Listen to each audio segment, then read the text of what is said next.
At the National Library of Medicine, we preserve an expansive collection of more than 30 million items spanning 11 centuries. Each one tells part of the complex and evolving story of human health across time and place. From centuries-old manuscripts to Nobel Prize-winning discoveries, these treasures offer powerful windows into the history, progress, and future of medicine.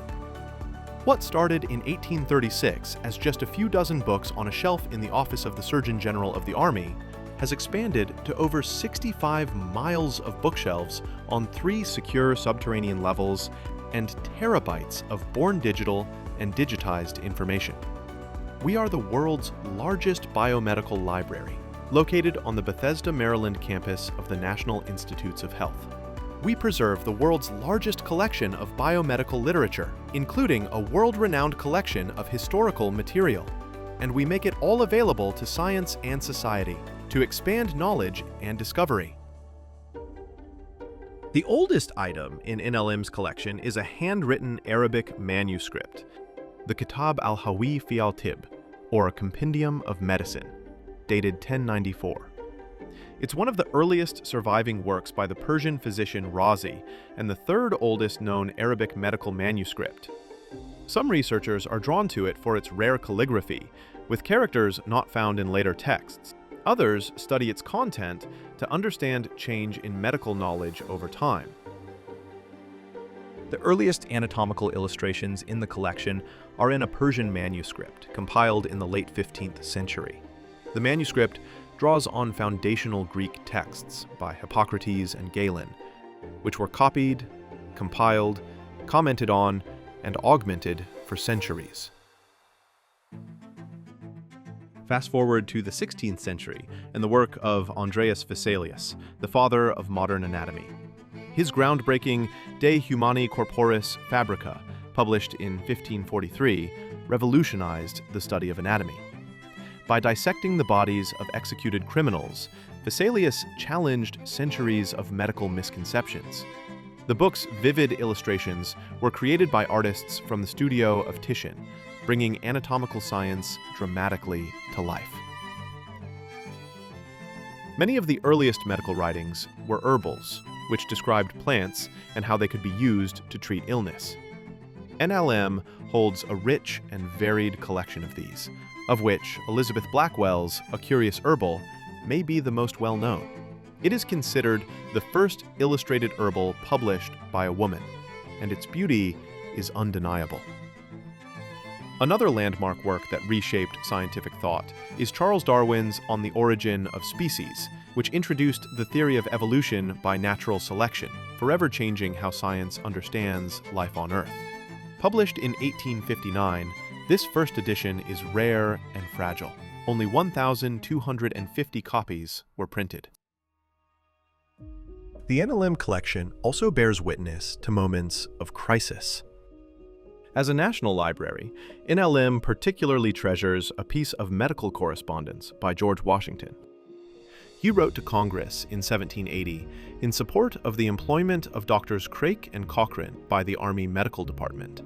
Washington was very concerned with the health of his troops, who are at risk from many ailments, including dysentery, septic wounds, and smallpox. Nursing legend Florence Nightingale took a lowly, not entirely respectable job and recreated it as a profession for the educated and dedicated practitioner. She described what she had seen in her broad travels and experience in a way that informed a more enlightened public health policy for those who are willing to listen. Neither Notes on Nursing nor Charles Darwin's On the Origin of Species has ever been out of print since their first editions in 1859. In A Contribution to the Sanitary History of the British Army during the late war with Russia, written based on her experiences in the Crimean War, Nightingale compared disease deaths with battlefield deaths by month over time. Her graphs and charts are stunning examples of data visualization in Victorian England. The Medical and Surgical History of the War of the Rebellion, published between 1870 and 1883, documented a massive amount of qualitative and quantitative data collected by Civil War surgeons at the direction of the U.S. Army Surgeon General. The work contains a dizzying array of illustrations, charts, tables, and photographs showcasing state-of-the-art data presentations and printing techniques.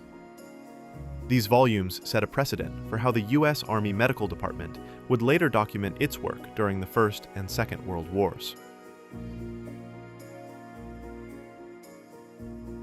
And in the aftermath of World War I, pioneering facial reconstruction efforts were captured in one of the earliest medical training films. Sculptors and surgeons collaborated to restore the faces and identities of wounded soldiers, a testament to healing through both science and humanity.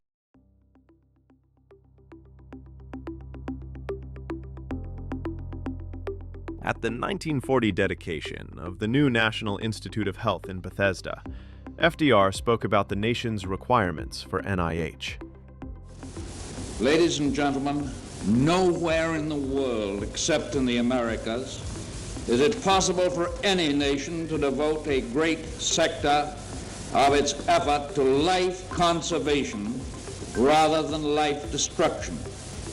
All of us are grateful that we in the United States can still turn our thoughts and our attention to those institutions of our country that symbolize peace.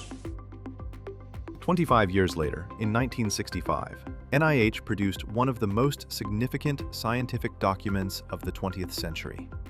This genetic code chart records the painstaking work of Marshall Nierenberg and his research team as they decoded the sequences of DNA triplets that direct the assembly of amino acids into proteins, the building blocks of life. The conservation housing, similar to the one which protects the Declaration of Independence, ensures that this foundational document will be preserved for generations to come. Nierenberg's Nobel Prize for this groundbreaking work, the first awarded to an NIH staff scientist, also resides here at NLM. Every item in the National Library of Medicine's collection opens a window onto humanity's efforts to understand health, illness, and the human body. These treasures connect centuries of discovery, showing how today's breakthroughs are built on the knowledge of the past. Learn more on the National Library of Medicine website or on our Circulating Now blog, and discover more treasures we preserve today for the discoveries of tomorrow.